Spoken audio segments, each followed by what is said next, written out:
Thank you, Chai. Good morning. So it's a great honor to do the conduct workshop for Lazy broadcasters because even we are gathering together at this very unusual, challenging times of technology. I hope that everybody and colleagues in your family keep safe, keep staying safe and healthy. Actually, this kind of subjects must be boring a little bit, and then most of you already know how the events will be organized and worked already. So I will try to my best to make the presentation time as short as possible and just interact with you and have some discussions about broadcasters' future.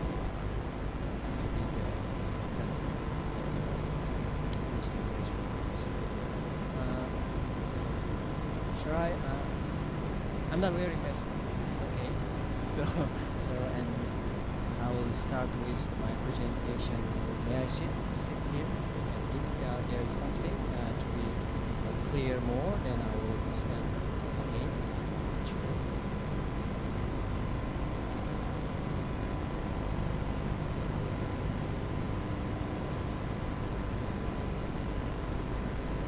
Yes, today's topic is major sports events, media operational plan. Actually, it's a very, I will talk to you about a very general concept. It's not because there is no protocol, no typical manual for the hosting events because it is different depending on the size of the games, the contents of the events. So it may be subject to change and very different. So I will just explain the general structure of the host broadcasters and ongoing operation plan. Yes, the hosting major sports events is very important these days, as you know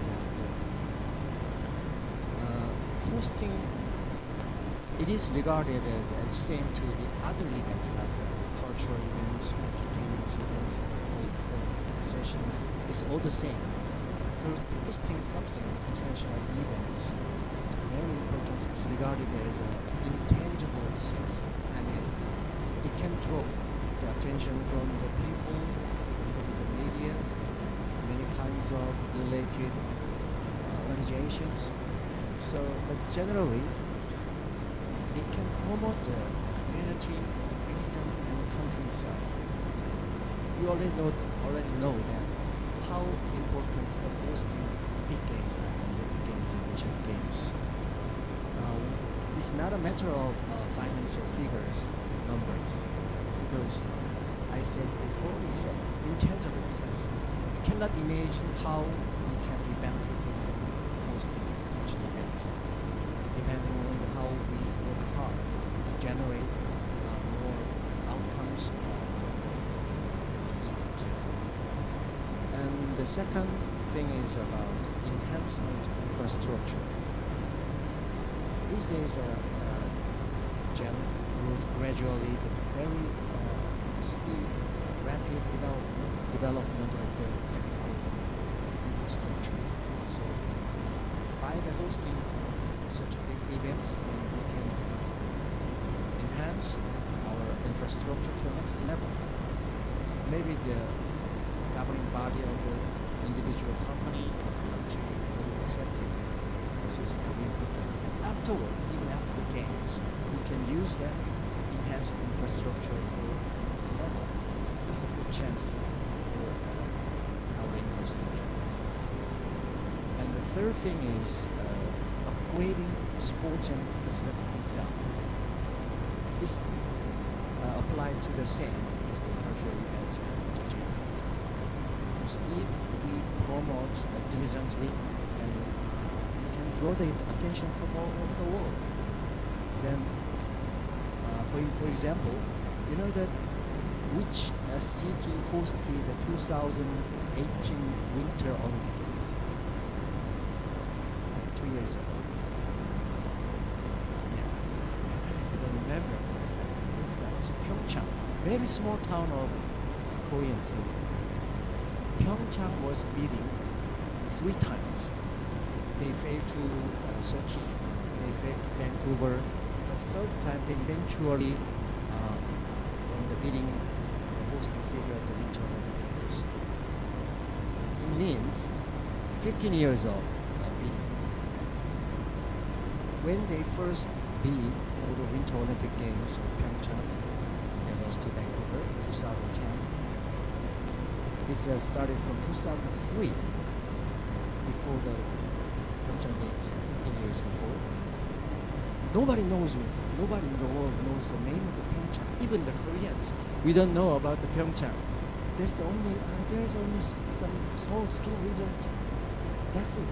But after 15 years, everybody, every audience in the world, they are focusing on the Pyeongchang city. Now they know.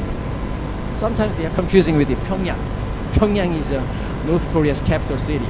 Very similar name, but the Pyeongchang now becomes the broadcasters and media's attention. So that's the same story. Now we can upgrade sports and athletes, town, region, community, country through the hosting big events. And last but not least, the encouraging economic effect. We cannot disregard these things. If you host such a big event, then many visitors we can accommodate, then the side effects of the financial outcomes and incomes. For example, for sports games, we draw the many spectators at the venue, and the sponsorship, advertisements, a lot of opportunities are ahead.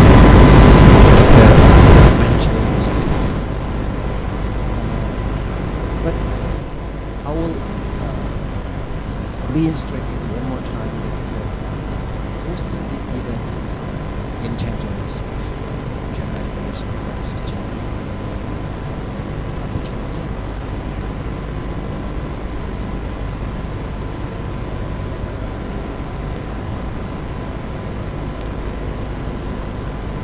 To be the host broadcaster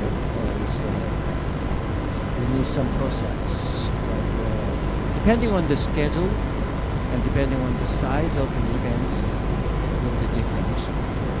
But generally, broadcaster's counterpart will be the local organizing committee. Olympic Games, Asian Games is a legal organization named LC, Organizing Committee. But in small events or some regional events, still there is a counterpart, organizing authority. Sometimes it's a government side, ministry or the city hall. Sometimes it's some federations that organize events. And very rare cases, host broadcaster. Broadcaster itself, we can do the same job to host the city. For example, in Japan, in Korea, in China, many sports events were organized by the broadcaster. For example, KBS has an annual athletics championship named KBS Athletics, KBS Gymnastics, KBS Wrestling. That's the rare case. That's easy because we don't need to struggle with the organizing committee. Sometimes the relations between the broadcaster and organizing committee is always very difficult. We have to fight to get some more benefits from each side. And if there is a broadcasting requirements or production guidelines or media guidelines, whenever the host city to be the host broadcaster, then they got the host city agreement. In most of the host city agreements, they explains very specifically about how this event will be produced and will be televised to the audience all over the world.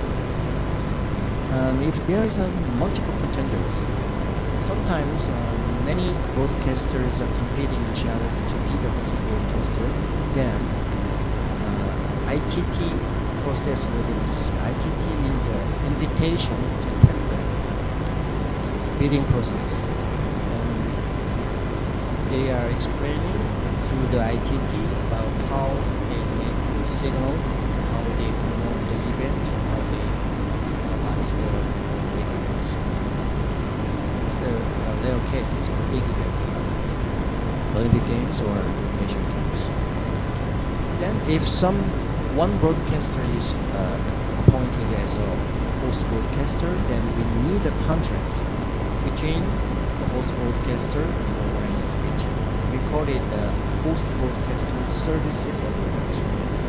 It defines, it's a very long document defining the scope of services, responsibilities.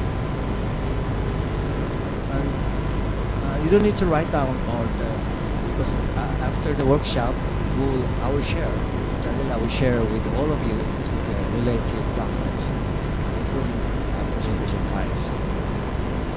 And the last thing is very important.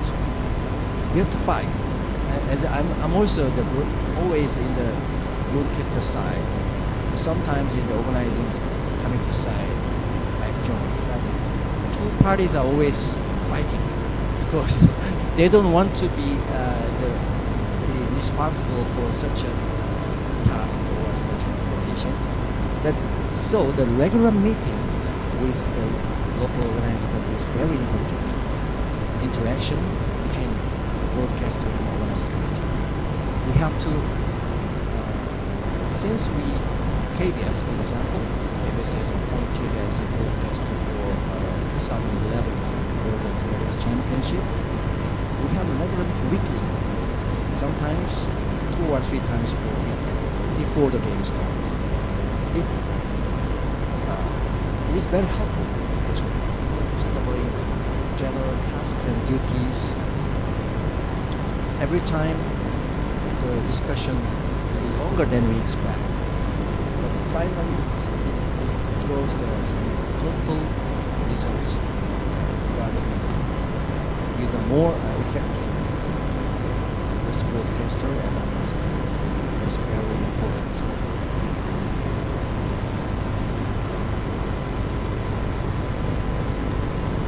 Now I'm going to talk about the stakeholders. Big events has a lot of stakeholders. I just put the names of 5 stakeholders: host broadcaster, organizing committee, and rights holding broadcaster. Rights holding broadcaster is the consumer. Host broadcaster produce the signal, and rights holding broadcaster use it as a consumer. It's very important. And I mentioned about telecom partner. These days, transmission, delivery of the signal is more important sometimes than the production itself. Even though the host broadcaster produces very good quality of the contents, if it is not delivered, not transmitted to the audience, it's useless. So now these days, IP transmission, a lot of internet-based transmission is also very effective as well. Anyway, from the producer to the final consumer of the audience, the transmission process is very important. And finally, there are sponsors. Normally, this kind of hosting big events, it needs a lot of financial burden. So we need a lot of money. Every time we are doing something, it needs money. So, of course, sometimes the organizing committee has a lot of funds and financial responsibilities, but sometimes it's not. Then we can draw the attention of the sponsors. Later, I will explain more about what is the benefit from the sponsor side.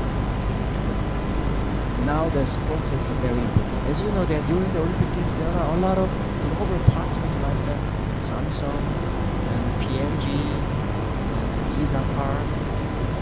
You know why they are sponsoring such big money to the IOC and the local organizing committee. That is also another aspect of intangible assets. They can make benefits from sponsoring something to the organizer and to the rest of the broadcaster. Even though the RH also needs the sponsors for advertisement, sponsorship, and that's the different story. Anyway, these kind of stakeholders, if they are working together smoothly, then we can make a big success of the games.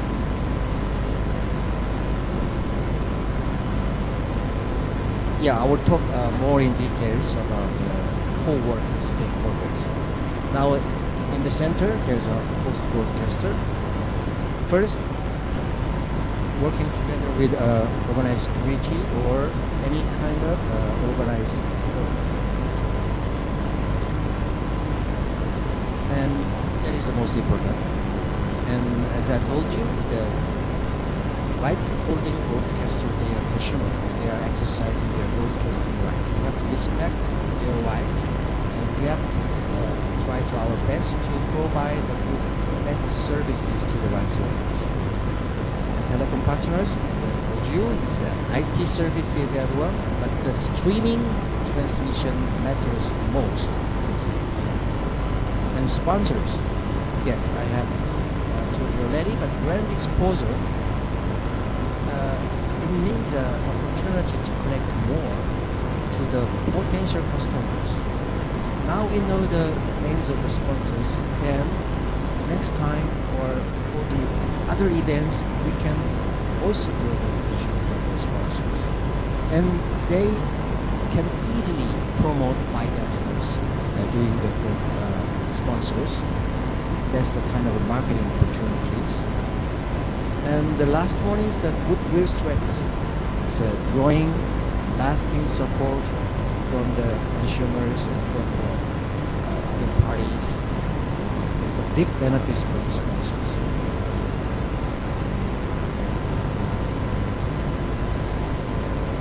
This is also important.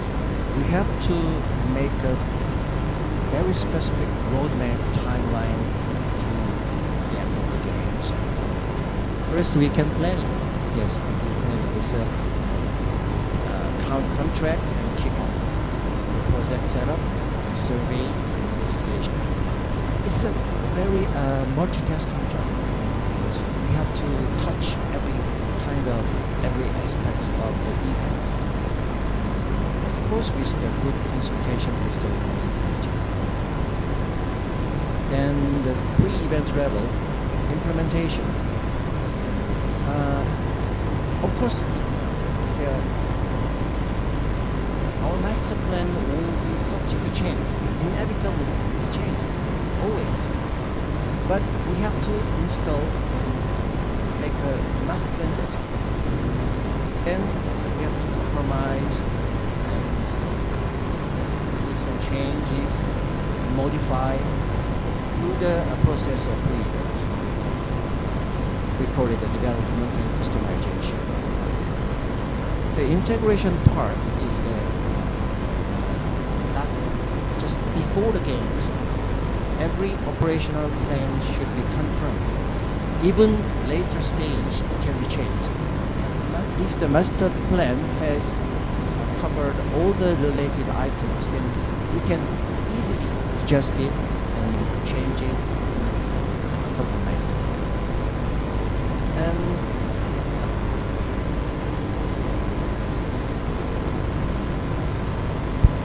And another thing is that the test, technical rehearsal, is very important. That's the preparation stage, but we need it because if we test and rehearsal very well, then we can adjust it easily. But there's many kinds of things happens. Unexpected situation suddenly occurs. But if the test and contingency plans works very well, then we can modify it. I think I will compare with the Korean style of manual and Japanese style manual. Japanese, they are genius. They are making thick up manuals. hundreds and thousands of manuals. They are genius of making manuals. But then I think it is my personal opinion. But if some unexpected thing happens, they need some time to adjust it. Korean style, the very thin manual. We don't make such a big amounts of manuals. We just script the very key words and key aspects. But if something happens, we can challenge it and adjust it very quickly. That's the Korean style. It's my personal opinion. Yeah. And so anyway, the checking, testing, rehearsal is the important before the game starts. Now the game operated, then if there is no unexpected things and we don't need a contingency plan, but through the games ongoing, then we have to adjust ourselves to the changed situation. And you know that in long time ago, there's a football match in Jakarta, Indonesia. Suddenly, all the lights go down during the games. So TV audience surprised that pull it down, fade out. Then we have a contingency plan. Before it took almost an hour to recover the power supply. Then we have to prepare for the contingency plan. I mean, during that breakout, we have to cover the other things like pre-recorded materials or show something. And after the games, there is another timeline for post-event. We have to wrap up, closing out all the documents and preparations. Post-operation is very dragging. It takes more time than we prepare. Anyway, the games, regardless of the outcomes, the game will end, and we have to wrap up, make a final report. So later stage, I will show you the case study of the 2014 Asian Games. That's based on my final report.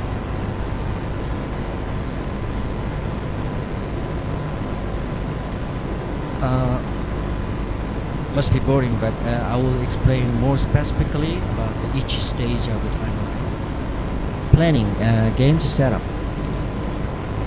Yes, it's the most important part with the consultation with the LOC. Event schedule. Always schedule matters. The rights holding broadcasters are very crazy about the fixed schedule.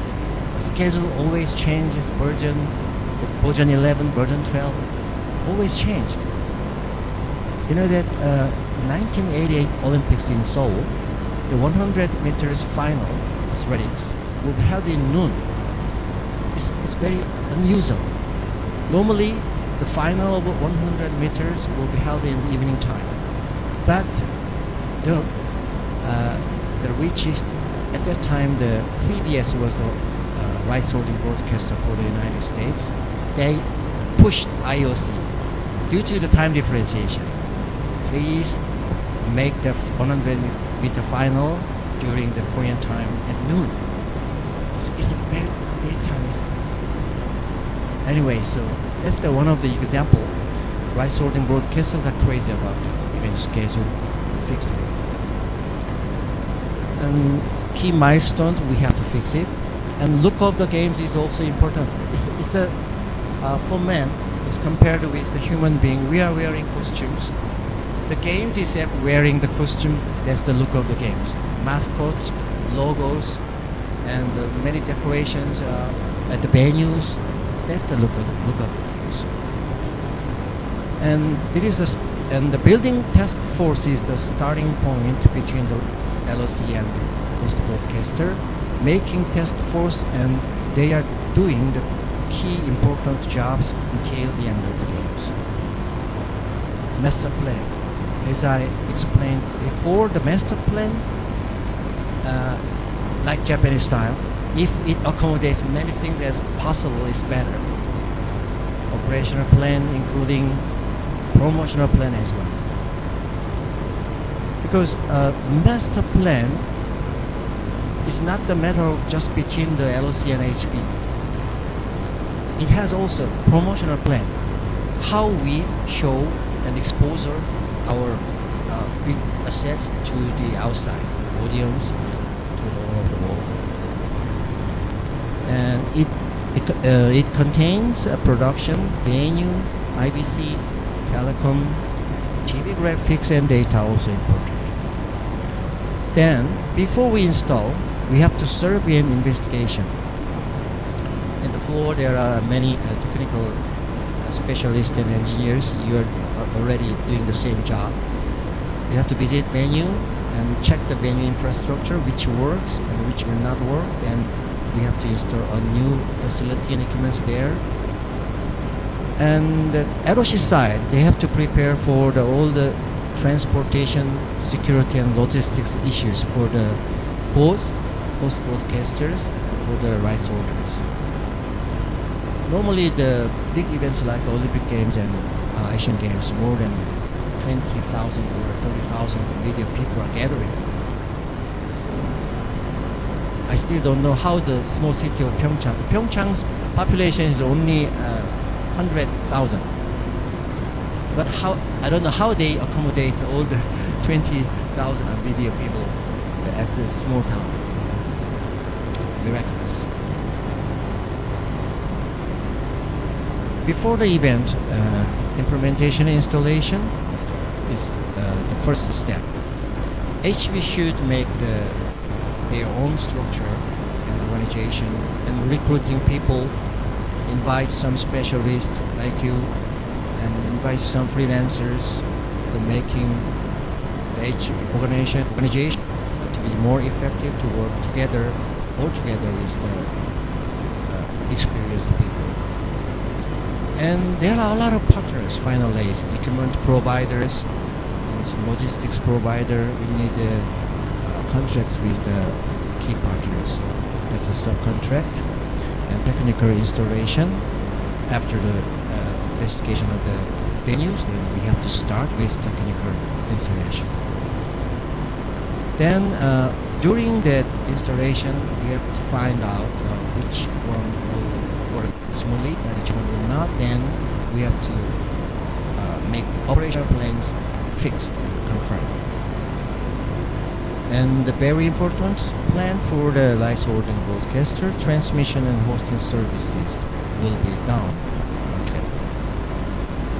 And the test and rehearsal and test event operations.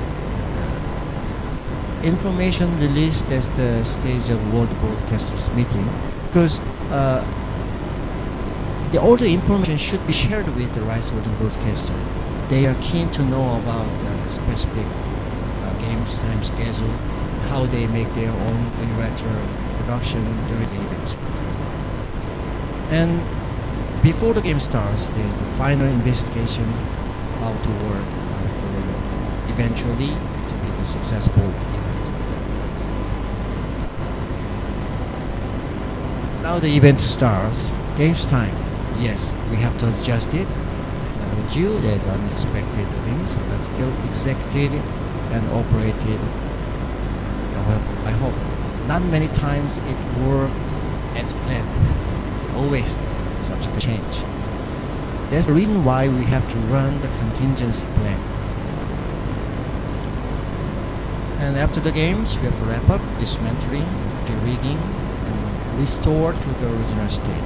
Sometimes the venue and the IBC buildings is changed for the event. But after that, normally we have to recover it back to the original state. So during the London 2012 London Olympic Games, as you know, that the city of London is very compacted, and they are not able to make a new building, so they make buildings, most of the venues, by assembly. Then after the games, they delete it, and or move it to the another place.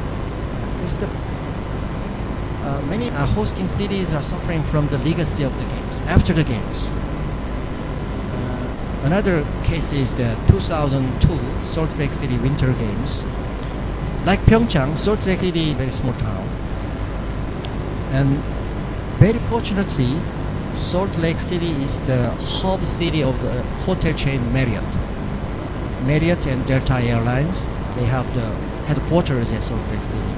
So Marriott decided to build a five-star hotel for the medias and iOS people. But the residents, the people in Salt Lake City complains and protested about after the games, we don't need it. Because before the games, in Salt Lake City, there's only small inns and small hotels, 3-star hotels, 4 stars. That's enough to accommodate the skiing people. But 5-star hotel, suddenly the 20 stories of building is inside, right in the middle of the downtown of Salt Lake City. But anyhow, because the Marriott has, they are rich and they have power, so they made such a big building. So even in 20, 30 kilometers away, we can see that's the new building, new hotel for the Olympic Games. This is a small example. So many cities are suffering from legacies. Same as to the Nagano 2006 Winter Games. After the games, nobody visit Nagano again. So maybe the Pyeongchang has been suffering from the same problem. So before we make the venues and infrastructure, buildings, anything,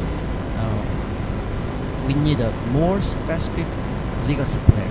How we dismantle, how we delete the already installed infrastructure. And the last thing is the post-operation accounting settlements. The reason why I put these items in this presentation, because after the games, suddenly nobody, if the game, even the game is over, but if the stakeholder is not paying, it's a huge problem. So, and then we have to settle all the unpaid things and with the subcontractors, and even between the LOC and host broadcaster. This is a huge matter. If not, if sometimes unpaid thing goes for 1 or 2 years, that's a big matter. Somebody should be responsible for that. And the final report is a recorded white paper. As you know that before the games is blue paper, master plan. But after the game, we have to collect all the related things, how the games will be end, with how the outcomes are, and any results, all should be included in the white paper. That's another boring job. I did it by myself. I collected all the, but some colleagues after the games they are gone. I have to follow them, chase them to, what is the result of your venue, and what is the result of your production team. So it's a boring job, but still, if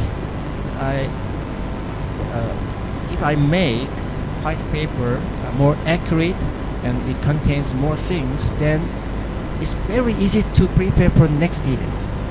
Yes. We know from the beginning to the end of every process, and the white paper contains everything, then it's very easy. The first time is always difficult, but if we have a white paper, then we can do prepare very easily for the next event. Yes, this is the part every time the host broadcaster and LOC are fighting and struggling, conflicting each other. According to the host broadcast agreements, we have to define every kinds of scope of work at the agreement. Host broadcaster's responsibility is the venue production, international broadcasting center, broadcast technology. LOC side, they have to prepare venue infrastructure, operation, venue operation, and games management like the game schedule and the athletics and the logistics issue. But the center part of core work, it should be done and operated together, both by HP and LC. Telecommunication, these days it matters most. The transmission, it's same. And the hosting service. Hosting services is not a familiar term with you, but it means a serve to the rights holding broadcasters. They are consumers. We are sellers. So we have to provide them a very good hosting services, then they are satisfied. They have the rights. Now is goes to the HB assignment. What time is it? Maybe 10? Yeah, okay. Yeah, I will. How about making a coffee break 10:15 or 10:30? Just enjoy more. Be more patient. Always, even myself, it's a boring topic. Yes, there are four sides of the HB assignments. Of course, the production matters most. Operation, international signal.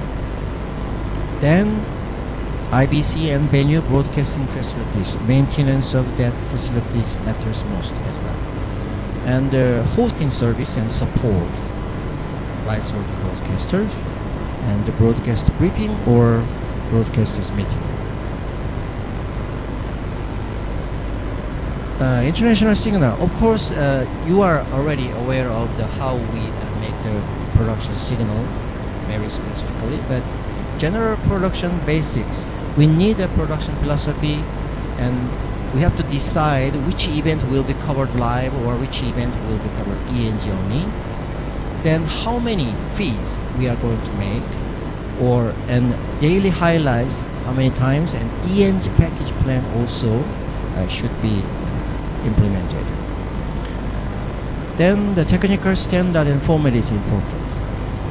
These days, every day the broadcast technology developed so fast. Even myself, I cannot follow and chase how the broadcast technology is advanced. And video and audio configuration is a very important. And commentary management, transmission plan, TV graphics and data, and beauty cameras. And you know that now we are watching HD signal. In Japanese, the UHD 4K signal is more now becomes popular. Even NHK Japan, they are preparing for 8K. I saw the real 8K. I'm not sure whether you already watched the 8K signal.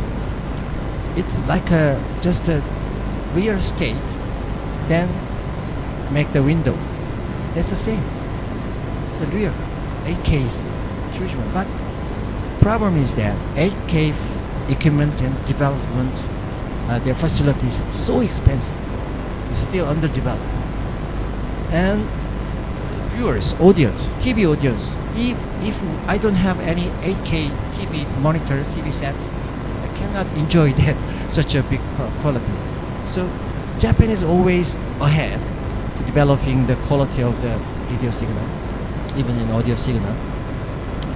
But still, HD is popular to the world. Even in some countries, are still they are showing the SD.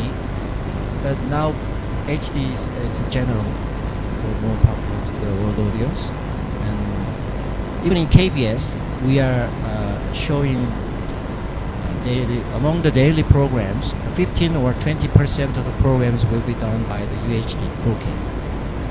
But as I told you, depending on what kind of TV monitors, TV sets the audience have, it depends.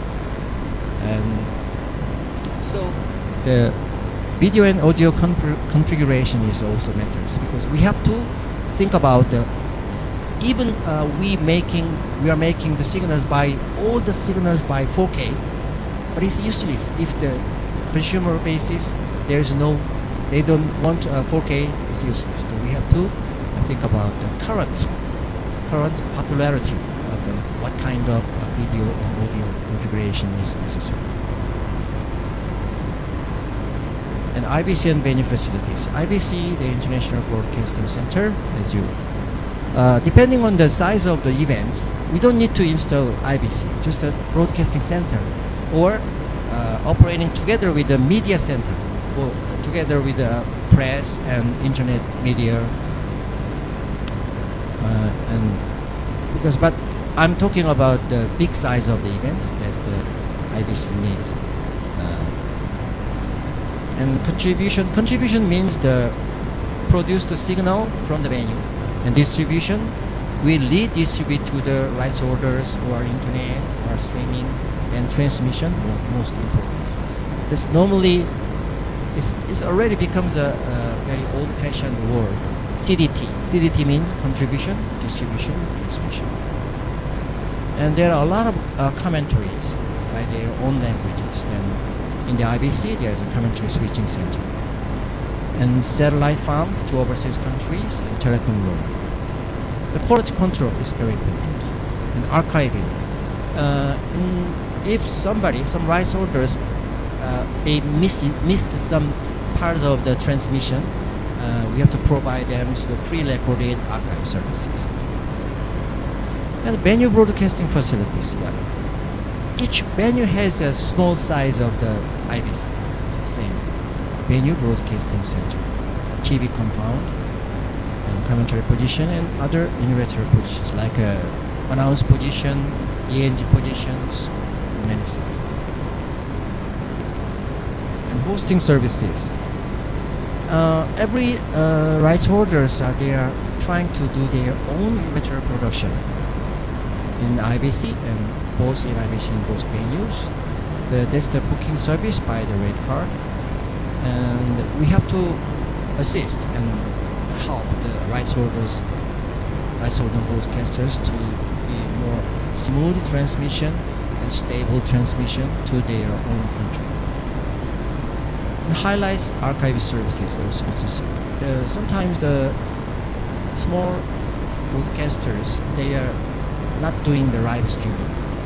They are just showing the highlights and some clips. So that's important.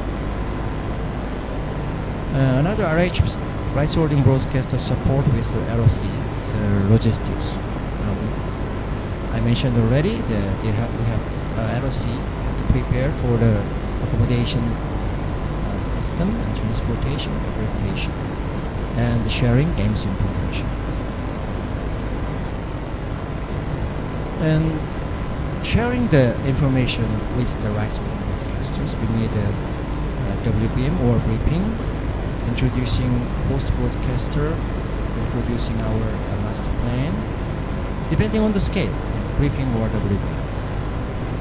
Production manual, double checking requirements and necessities. During this process, we have to listen to the voices of the rights holding broadcasters, what they want and what they need more.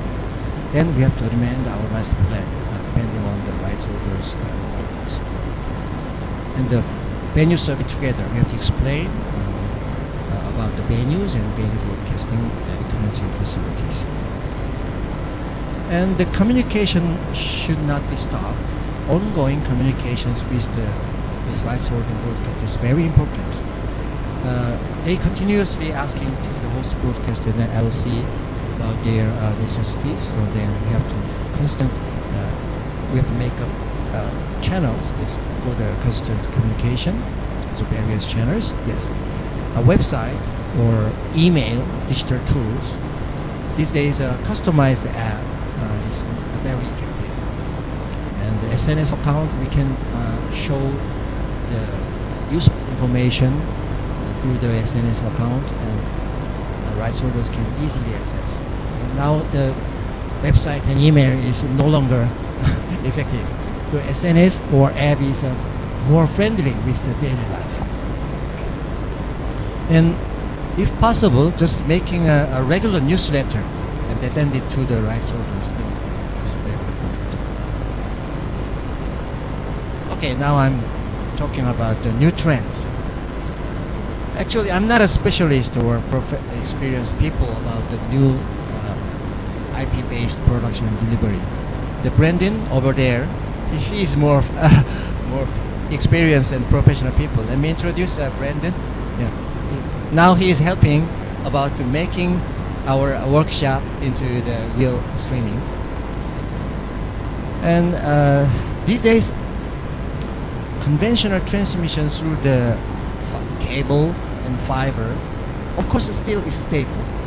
It's more important than other transmission tools, but IP connected servers and cloud system is more popular, replacing traditional MCR or task-specific hardware. On the floor, your technicians and specialists already knows about that, and you are familiar with these terms. Knows better than me. And there are 5G networks. It's very useful for the higher capacity with the data delivery, but it is depending on how the infrastructure of the telecommunication. It depends. Even though the broadcaster will try to transmit the signal by 5G networks, but the infrastructure is not available, then it's useless. And like the Brandon system, there's a remoted unmanned system. It's more cost saving. If we are going to make some football match by the 6 or 8 cameras, we have to send our OB-van truck to the venues and recruiting 20 or 30 persons for the technicians and camera operators, producers. But remoted production and very compact, condensed scale of the production is more popular now. There are a lot of equipment provider and companies. They are doing this cost-saving job, like a multitasking production kit. As you can see in the back sides, there is a Brandon is operating now. And the last thing is regarding the rights holding broadcaster side. They have to put additional supplementary services to the viewers. OTT is now is a general idea for the consumers, and augmented reality, virtual reality, and 4K UHD. Actually, from the post-broadcasting point of view, we cannot do the focus on the AR or VR or supplementary services. We have to focus on first on making the general production signal and equally. And if we can afford for more energy, more people and more equipments, then we can add AR and VR. Last Summer Games in Rio 2016, the host broadcaster OBS already implemented their VR signal. For example, the basketball match, they are operated a VR signal. I can watch it by the mobile phone. That's the in term as it is, it's a real virtual reality. It feels like I was in the just behind the goal post. It's very amazing. But that's the user case, and that's I call it the supplementary services, not the main services. If we can afford, we can do it. If we cannot afford, it's just leave it to the rights holder or the broadcaster side. Okay, let's have a coffee break. Thank you for hearing for these boring topics. Now it's more realistic one and goes to the case study of 2015 Incheon Asian Games after the coffee break. Thank you.